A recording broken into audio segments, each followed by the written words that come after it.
Well, hello there, you absolutely audacious, amazing person. This is Melinda Balling. Thank you so much for calling our Quantum Leap hotline this weekend. Well, today I'm going to visit with you a little bit about, well, clutter. I think most of us have some areas of our home or office that might really need a little bit of decluttering. And research shows that clutter can be emotionally draining in several ways. Yeah, creating stress, fatigue, guilt, shame, ability to focus. Yeah, I can relate to that. I've had that experience. It can also hinder our relaxation. It can even create anxiety and depression, not to mention reduce our creativity. It can even disrupt our sleep. Did you know that?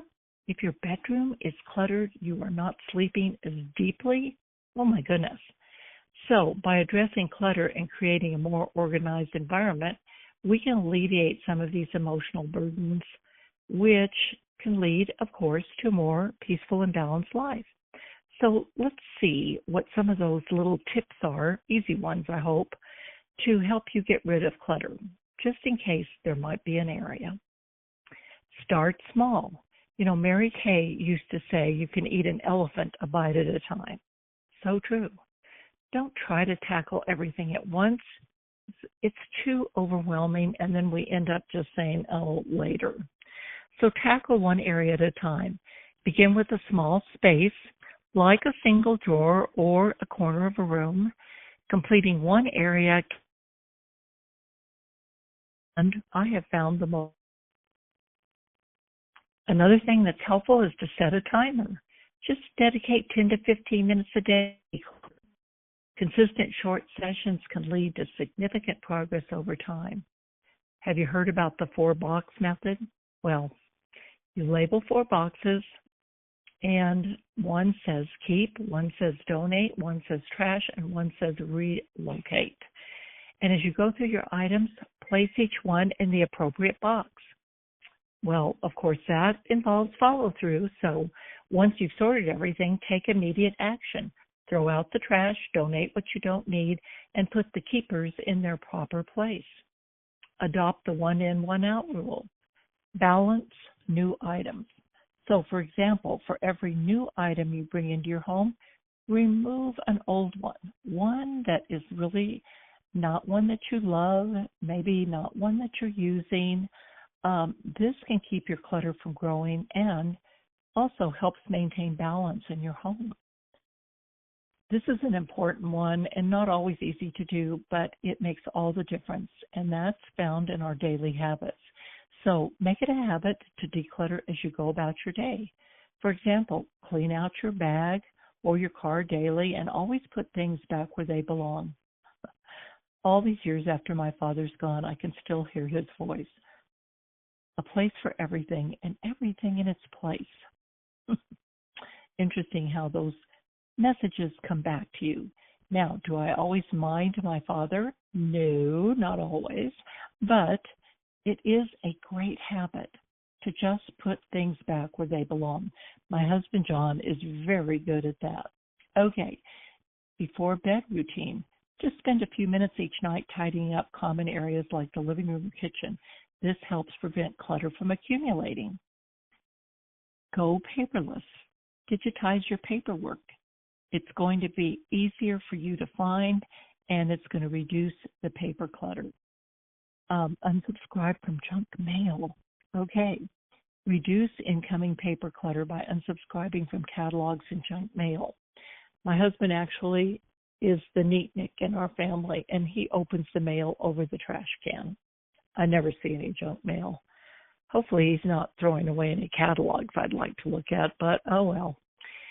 Use storage solutions. Maximize space. Use not blankets. Use baskets, bins, and drawer organizers to keep items contained and tidy. Label everything. Clearly label storage bins and containers so you know exactly where things belong. And, of course, purge regularly. That can be seasonal cleanses. Go through your belongings at the start of each season.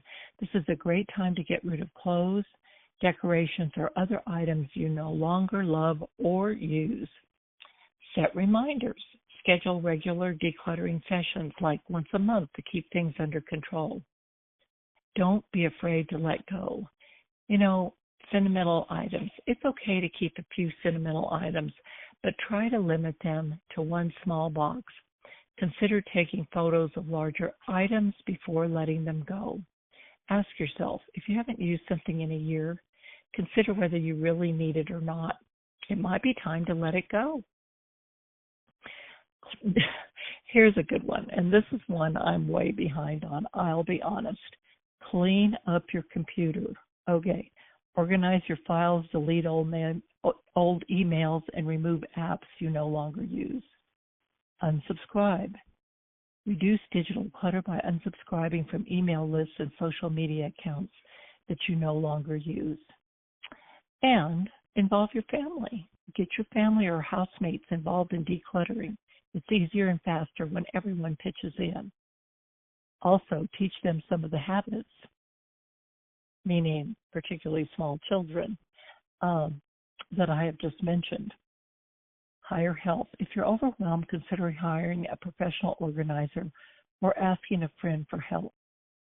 My friends, by taking these small, manageable steps, you can effectively reduce clutter and create a more organized and peaceful living space. And that is so rewarding. Feels so great. Such a sense of freedom. All right, so my affirmation for you today is, I let go of what no longer serves me, creating space for peace, clarity, and new opportunities. Again, I let go of what no longer serves me, creating space for peace, clarity, and new opportunities. Once more, I let go of what no longer serves me, creating space for peace, clarity, and new opportunities. Well, have a blessed and beautiful day. Thanks again for calling. God bless you and goodbye for now.